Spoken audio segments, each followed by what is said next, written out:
Atenas. Mediodía. El sol pega tan fuerte que hasta el mármol parece estar ardiendo. Entre la multitud que se agolpa en la ágora se distingue una extraña figura, un hombre delgado con una vieja gabardina camina con una linterna en la mano. La gente se ríe, pues la plaza ya está completamente iluminada. Se detiene, levanta la linterna y dice: busco a una persona honesta. Conocemos este episodio gracias a Diógenes Laercio, biógrafo de filósofos que vivió varios siglos después de los hechos. Los historiadores señalan que algunas de estas anécdotas podrían ser exageradas, pero fueron precisamente ellas las que crearon la leyenda de Diógenes. En una ciudad donde todos los cazadores persiguen el oro, la fama o el poder, estas palabras suenan como un desafío. Porque, ¿quiénes son más numerosos aquí, los sabios o los comerciantes de mentiras? Era Diógenes. Un hombre que convirtió su propia vida en un teatro de denuncia. Vivía en un barril, pero su risa y sus gestos hacían temblar a los reyes y sonrojar a los filósofos. Pregunta retórica: ¿qué es más terrible para la sociedad, una guerra que derriba muros o una risa que derriba la hipocresía? Hoy contaremos la historia de quien convirtió la filosofía en un arma de burla. De un hombre que demostró que ser libre es no tener nada, salvo el derecho a reírse de todas las reglas. Pero antes de reírnos, vale la pena recordar quién era él al principio. Imaginemos la Atenas de aquella época. La ciudad que llamaban el corazón de la cultura y la democracia. Aquí se construían teatros, se escribían tragedias, competían los oradores. Aquí la palabra podía ser más poderosa que la espada. Durante el día, el mercado bullía en el ágora, los pescadores gritaban mientras arrastraban sus capturas, los comerciantes de Asia Menor exhibían sus telas, los filósofos discutían bajo los plátanos sobre el sentido de la vida. Y por la noche, la ciudad cambiaba. A la luz de las linternas comenzaban los banquetes, las lujosas fiestas, las canciones ruidosas y el libertinaje. Las calles, donde durante el día se hablaba de virtud y sabiduría, por la noche se convertían en una feria de libertinaje, un contraste que desafiaba cualquier idea de las morales Atenas. Atenas era al mismo tiempo un templo de sabiduría y una feria de placeres. En esto radicaba la dualidad de Atenas: de día, el culto a la belleza, el teatro y la filosofía; de noche, el libertinaje y los banquetes. Y precisamente por eso, los atenienses percibían como una ofensa personal la aparición de un filósofo que vivía en un barril y comía carne cruda. Él socavaba su mito de la ciudad ideal. La filosofía aquí se había convertido desde hacía tiempo no solo en una búsqueda de la verdad, sino también en una moda. Los discípulos de Sócrates, Platón y Aristóteles, cada uno abrió su propia escuela, cada uno atrajo a sus seguidores. No era solo una lucha espiritual, sino también una competencia por el prestigio. Ser discípulo de la escuela correcta significaba estatus, respeto y acceso al círculo de personas influyentes. En un mundo así, donde la filosofía a menudo se convertía en un adorno y no en una forma de vida, apareció un forastero. Un hombre que rechazó todas estas reglas. No daba clases a la sombra de las columnatas, no organizaba escuelas ni buscaba alumnos. Simplemente vivía, de tal manera que su propia vida se convirtió en una lección. Todo el mundo conocía el nombre de este forastero. No necesitaba una cátedra para que la ciudad hablara de él. Porque cuando todos querían parecer sabios, él decidió demostrar que la sabiduría comienza con algo sencillo, con el rechazo de la hipocresía. Era Diógenes. Pero para comprender su audaz sencillez, volvamos a los orígenes. Diógenes nació lejos de Atenas, en la ciudad de Sinope, a orillas del Mar Negro. Su padre trabajaba en la Casa de la Moneda, y fue allí donde comenzó la historia que arruinó para siempre la reputación de la familia. Lo acusaron de falsificar dinero. Cuenta la leyenda que el joven Diógenes tomó este suceso como una señal. Si el mundo que le rodeaba vivía en la mentira, ¿por qué no reacuñar, no solo las monedas, sino toda la sociedad? En lugar del oro y la plata, decidió poner a prueba la solidez de los valores humanos. Finalmente, abandonó Sinope y se dirigió a Atenas. Allí conoció a Antífanes, discípulo del propio Sócrates. Antífanes enseñaba que la felicidad no reside en la riqueza o la fama, sino en la libertad de los deseos. pero incluso sus lecciones le parecían a Diógenes demasiado suaves. Él exigía una vida radical, no solo palabras. Así comenzó su transformación. Rechazó el dinero, el hogar y los hábitos. Decidió vivir de la forma más sencilla posible, despojándose de todo lo superfluo y artificial. A partir de ese momento, ya no fue solo un exiliado de Sinope. Se convirtió en un desafío vivo para Atenas. La gente podía no escuchar sus palabras, pero no podía apartar la mirada de su forma de vida. Aquí surgió la leyenda de Diógenes, el filósofo que decidió que la mejor predicación no eran las palabras, sino la propia existencia. Y luego hizo algo que enfureció para siempre a Atenas. Mientras la mayoría de los atenienses construían casas con columnas, Diógenes eligió una vivienda que solo serviría para almacenar grano o vino. Se instaló en una gran ánfora de barro en la plaza central. Para él no era una broma ni un refugio temporal, sino un principio. Dormía directamente en el suelo, sin cama ni colcha. Comía lo que encontraba. A menudo masticaba carne cruda para demostrar que la civilización, con sus cocineros y condimentos, no era más que una lujosa ilusión. Hacía sus necesidades en público, de forma ostentosa, para romper el tabú y obligar a los atenienses a ver lo que ellos mismos ocultaban. Los atenienses estaban conmocionados. Algunos le escupían y se daban la vuelta, llamándole loco. Otros, por el contrario, venían a verlo, como si fuera al teatro. ¿Realmente vivía así o era solo una actuación? Pero eso era precisamente lo que él quería. Su vida se convirtió en un espejo en el que la sociedad veía su propia hipocresía. Porque todos sabían que ellos también comían, bebían y hacían sus necesidades, pero fingían que eso era vergonzoso. Él rompió esa convención. Diógenes se burlaba de aquellos que se avergonzaban de lo natural y, al mismo tiempo, adoraban lo artificial, la ropa lujosa, las copas de oro, la filosofía ostentosa. Vivía como si quisiera recordar que el ser humano no se diferencia del animal en sus necesidades, sino solo en que ha inventado reglas para avergonzarse de su propia naturaleza. Y precisamente esta sencillez era el desafío más aterrador para los atenienses. Pero su desafío no se limitó a la vida cotidiana, comenzaron los experimentos públicos. Diógenes no solo vivía de otra manera. Convirtió su existencia en un experimento constante, hasta donde se puede llegar para mostrar lo absurdo de las reglas por las que se rige la sociedad. Una vez llevaba en la mano un cuenco de barro.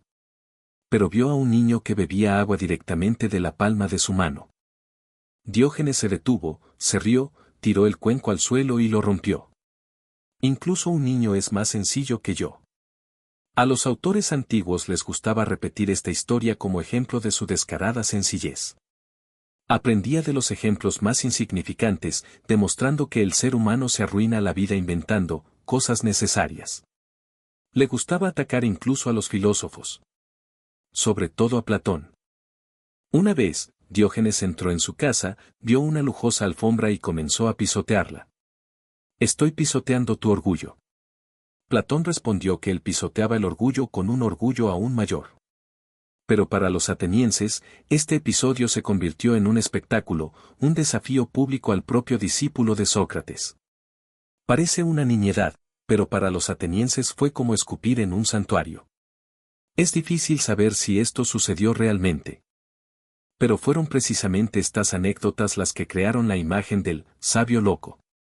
Otro caso conmocionó aún más a Atenas.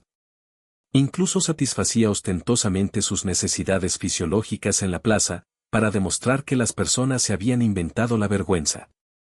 A los gritos y la indignación respondió con calma. Si el hambre se pudiera saciar con la misma facilidad, el mundo sería más sencillo. Los cronistas antiguos mencionaban este caso con diferentes detalles, unos con indignación, otros con una sonrisa. Era su forma de mostrar la brecha entre las palabras y los actos de los atenienses, los que proclamaban la virtud vivían ellos mismos en el lujo y el libertinaje. Su desafío más famoso fue la linterna en pleno día. Caminaba por las calles y decía: «Busco a una persona honesta». En otra ocasión, corría por el ágora con un trozo de arenque roto en las manos. La gente se reía y se sorprendía, y él gritaba: Esto es todo lo que necesitáis para vivir. Todo lo demás son cosas superfluas que os convierten en esclavos. Los historiadores discuten si esto sucedió realmente o si se trata solo de otra anécdota ateniense, pero la imagen ha perdurado hasta nuestros días. No se trataba solo de una excentricidad. Era una ofensa pública para toda una ciudad que se enorgullecía de su democracia y sabiduría. Porque, entre la multitud, entre cientos de ciudadanos, él demostraba que la honestidad es más difícil de encontrar que la oscuridad en un día soleado. Así, Diógenes se convirtió en un espejo en el que los atenienses se veían sin adornos. Y cuanto más escandalizaba, más fuerte resonaba su filosofía: la verdad no necesita oro, pero siempre hiere los ojos. Por delante, un encuentro que convirtió la excentricidad en leyenda. Su fama llegó mucho más allá de Atenas. Y cuando llegó a Grecia un joven rey que soñaba con conquistar el mundo, también quiso ver al excéntrico filósofo. Y he aquí el momento en que incluso el rey del mundo se detuvo ante un hombre que no tenía nada. Alejandro Magno, vencedor de batallas, favorito del ejército, se acercó a Diógenes, que estaba sentado junto a su barril, calentándose al sol. A su alrededor, una multitud. Todos esperaban, ¿qué diría el rey y qué respondería el filósofo? ¿Te atreverías a responder así al rey del mundo?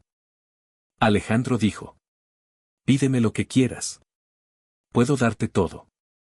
Silencio. Entonces Diógenes levantó la vista y respondió: sí. Apártate. Me tapas el sol. ¿Te atreverías a responder así al rey del mundo?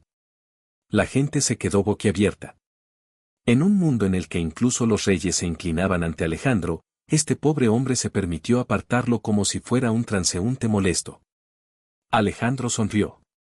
Y dijo la famosa frase que se repitió durante siglos: si no fuera Alejandro, me gustaría ser Diógenes. El contraste era evidente. Uno poseía ejércitos y ciudades, el otro, nada más que la libertad. Pero en ese momento todos comprendieron quién de los dos era realmente más libre. Porque el poder de Alejandro dependía de las lanzas y la lealtad de sus guerreros. Y la libertad de Diógenes dependía solo de él mismo. Pero lo que dejó una huella real no fueron los episodios, sino las ideas. Para algunos, Diógenes siguió siendo para siempre un loco que se arruinó la vida viviendo en un barril. Para otros, se convirtió en el único honesto entre todos los filósofos. Gracias a él tenemos la expresión, cinismo, del griego, kinos, que significa perro. De hecho, vivió como un perro, sin vergüenza, sin adornos. Pero, al mismo tiempo, resultó ser más honesto que la mayoría de las personas. Su vida fue una protesta que no necesitaba libros ni tratados. No enseñaba con palabras, sino con su propia existencia: rechaza todo lo superfluo y serás libre. Más tarde, sus ideas fueron retomadas por los estoicos. Séneca, Marco Aurelio. Ya no vivían en barriles, pero muchas de sus ideas surgieron precisamente de este cinismo radical: el rechazo de las ilusiones, la indiferencia hacia la riqueza, la búsqueda de la libertad interior. Es interesante que varios principios que más tarde se convirtieron en el corazón del estoicismo procedían precisamente de Diógenes: indiferencia hacia la riqueza, vida acorde con la naturaleza, búsqueda de la libertad interior. Si Platón construía el estado ideal sobre el papel, Diógenes demostraba que la verdadera libertad es posible incluso sin estado. Diógenes incluso convirtió la muerte en una lección. Cuando le preguntaron cómo quería que lo enterraran, respondió: arrojad mi cuerpo a los perros. Que sea más útil. Sonaba cruel, pero ahí estaba su lógica: el cuerpo después de la muerte ya no vale nada, y todos nuestros rituales son solo otra ilusión. Así dejó el mundo, tal y como había vivido en él, con desafío y risas. Y todo esto no es un museo, es un espejo para nosotros hoy en día. Han pasado más de 2 milenios. Pero cuando miramos el mundo actual, algo extrañamente familiar se nos presenta ante los ojos. En el siglo XXI hablamos de minimalismo, de rechazo al sistema, de vivir más allá del consumismo. La gente busca la libertad en el rechazo a las cosas, cuestiona el poder de las corporaciones y los estados. Lo llamamos tendencia, escribimos hashtags, grabamos vídeos. Pero Diógenes ya lo hacía hace 2300 años. Sin cámaras. Sin público en las redes sociales. Sus me gusta eran las burlas de la multitud, su viralidad eran los rumores que se extendían por Atenas. Él demostró que lo más temible para un imperio no es un ejército de extranjeros, sino un solo hombre que se ríe de sus reglas. Porque a un ejército se le puede vencer con la espada. Pero no se le puede destruir con la risa. Y es por eso que la historia de Diógenes suena tan aguda hoy en día. Nos recuerda que la libertad no comienza cuando obtienes cosas nuevas, sino cuando dejas de ser esclavo de ellas. Cada época tiene sus Diógenes. La cuestión es si estamos dispuestos a escuchar su risa. Y ahora la pregunta para nosotros, ¿tendríamos el valor suficiente para renunciar a las cosas que nos mantienen enjaulados? ¿Nos reiríamos de un loco, así como los atenienses se reían de Diógenes?